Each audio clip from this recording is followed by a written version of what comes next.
Caros amigos, tudo bem? Meu nome é Renato Serra, essa é a Reciclagem Democrática e essa semana tivemos ali todas as articulações, né, de final de ano, né, cargos para lá, verbas para cá, acertos, acordos, tudo feito por baixo dos panos, como manda a boa política nacional, né? Todo o expediente que o PT conhece e pratica bem para poder governar, né? E porque não tem outro caminho, né? Afinal de contas, também a classe dos nossos parlamentares é muito ruim ainda, né? Ainda muito subserviente ao poder, e o interesse público sempre é uma coisa secundária. Mas é também período de renovar as esperanças. Quero desejar a todos os amigos aí um Feliz Natal, boas festas, né? Boas entradas e que a gente renove, né? Nossas energias aí para o próximo ano, porque a gente vai ter que trabalhar muito para pagar as contas que estão vindo por aí. Bom, dito isso, vamos então aos principais assuntos da semana.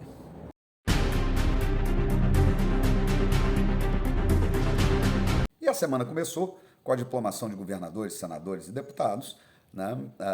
A se destacar o discurso do governador Zema, reeleito pelo Novo, um discurso ponderado, um discurso bastante incisivo, que traz os problemas, né, que nós temos hoje, a maior gravidade, né, que é exatamente essa interferência por parte do judiciário, né, causando insegurança jurídica, passando por cima dos preceitos constitucionais, do devido processo legal, uma situação muito preocupante, uma vez que a gente vê um Congresso apático, totalmente dominado e sem nenhum interesse de dar um freio nisso. E a gente entende muito bem o porquê, porque começou realmente desde da anunciação desse novo governo, né? Um balcão de negócios dentro do Estado em que ali entram cargos de diretorias e toda espécie de benesses que vão sendo trazidas, né, à baila exatamente para criar a tal da governabilidade, porque o interesse público, o interesse da população, isso daí é secundário. O que precisa ser primeiro arrumado é a estrutura de poder.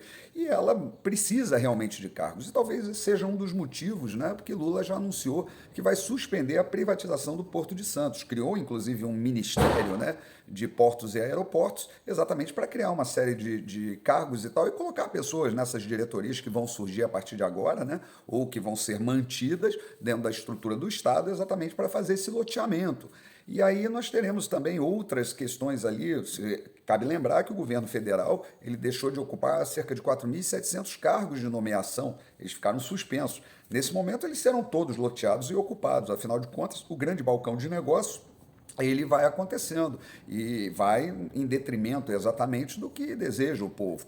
E isso se vê claramente que a tal PEC, né, que é o PEC do fim do mundo para o infinito e além, ela não tem nada para garantir, vamos dizer, o Bolsa Família ou o Auxílio Brasil de R$ 600. Muito pelo contrário, ela vai ali exatamente para estender os gastos públicos ao máximo, para poder, inclusive, conceder, como foi feito essa semana, um aumento para todo o judiciário, um aumento simbólico de 18%.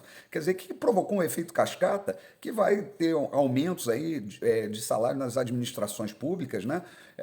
Que já são salários muito diferenciados em relação à iniciativa privada, com diversos privilégios, e isso vai acontecer aí no efeito cascata sem a gente saber se haverá orçamento para isso. E se não há orçamento, o que vai acontecer? Vai se aumentar a dívida pública. Houve uma redução nesse governo da relação dívida pública-PIB, né, através de uma gestão responsável, mas que isso vai ser esquecido e não há para se dizer assim que o presidente eleito está fazendo um estelionato eleitoral. Muito pelo contrário, ele avisou muito bem o que ele ia fazer, né?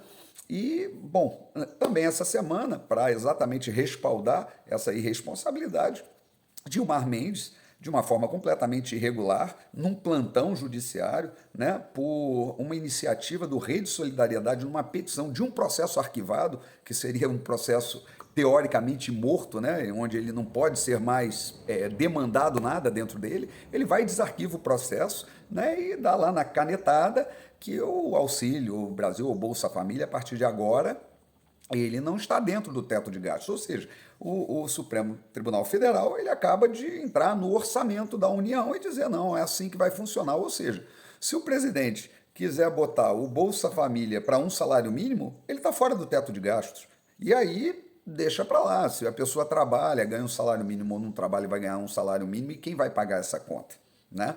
Porque quem não produz, como é que paga isso? Então, vai ser um momento em que a sociedade vai ter que pagar essa conta. E essa conta vai ser paga exatamente com aumento de juros, aumento de inflação. Isso estamos caminhando, né, vamos dizer assim, a passos largos, né, neste momento, para o desastre.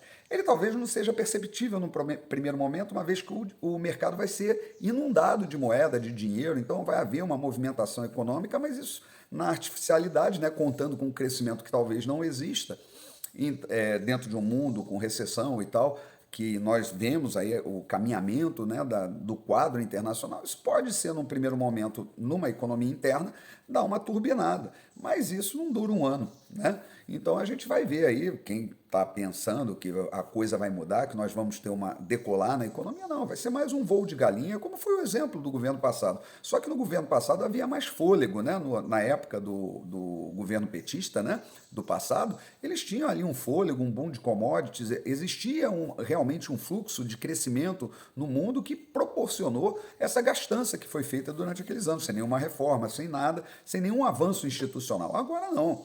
Agora o mundo vive um outro momento. Então não vai ter essa turbinada que o governo acredita que vai ter. Então nós vamos entrar realmente no ano novo, né, com uma política, né, muito ruim, que foi inclusive toda engendrada com o parlamento antigo, né, não com o novo parlamento eleito, quer dizer, tudo meio que já engessado, exatamente para dar força a esse governo que entra, para ele poder fazer essas políticas populistas, né, que muito provavelmente vão trazer resultados nefastos. Mas isso não é nem o que incomoda tanto. O que incomoda é ver que a gente vai ter também aí ministérios bastante controversos, né?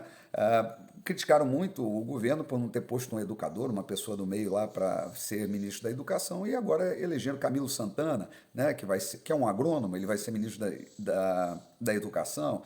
Você vê que a ministra, vamos dizer assim, da Cultura, né, a Margarete Menezes, ela está toda enrolada ali com problemas que inclusive eu acredito sejam também de responsabilidade dessa burocracia imensa do Estado, mas está lá, ela deve ao Estado, né? Quando foram dizer aí, nomear o chefe da Polícia Federal, quando viram que ele tinha ligação com a Lava Jato, já substituíram, né? Há ameaças por parte do ministro lá, o ex-governador do Maranhão, o Flávio Dino, que vai, pô, criminalizar as manifestações populares. A liberdade de expressão está sendo caçada. Essa semana, mais denúncias tiveram lá na Comissão de Direitos Humanos da América Latina, né? E aí a gente vê que comediantes estão se mobilizando, jornalistas, para denunciar o Alexandre de Moraes e suas arbitrariedades. Essa semana, por incrível que pareça, um deputado, né, que foi preso, vamos dizer, sem o devido processo legal, que foi silenciado sem o devido processo legal, ele tomou uma multa agora de 2.600.000 reais, uma multa completamente descabida, né, o Daniel Silveira. E a gente vê que essa disfuncionalidade do Estado, né, do próprio Supremo Tribunal Federal, que dá uma multa em cima de um processo ao qual houve a graça constitucional, ou seja, o processo ele findou, e aí, mas o ministro se justifica que existe ali um apêndice, um processo que não, como é um derivado e tal, mas tudo no direito se sabe quando o processo original ele cai, tudo que está apoiado nele cai junto, mas ele insiste, né, afinal de contas, para que serve a lei? Né? O ministro ali, o Alexandre, está fazendo o que quiser, né? Mas a gente tem até uma esperança, né, para dizer que não é tudo uma desgraça.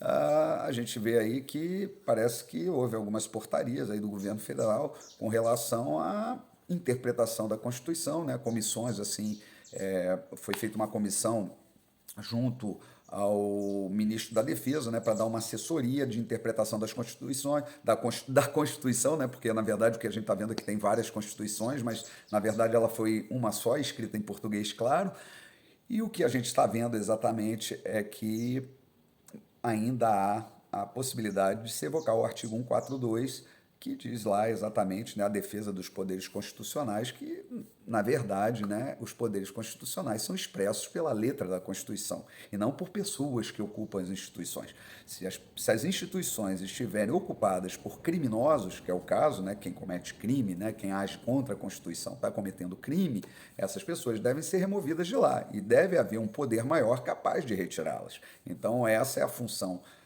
das Forças Armadas nesse momento. Não é ir contra a Constituição, não é ir contra as instituições, mas é ir contra os criminosos que ocupam essas instituições e que são intocáveis nesse momento, devido inclusive à própria disfuncionalidade do Congresso.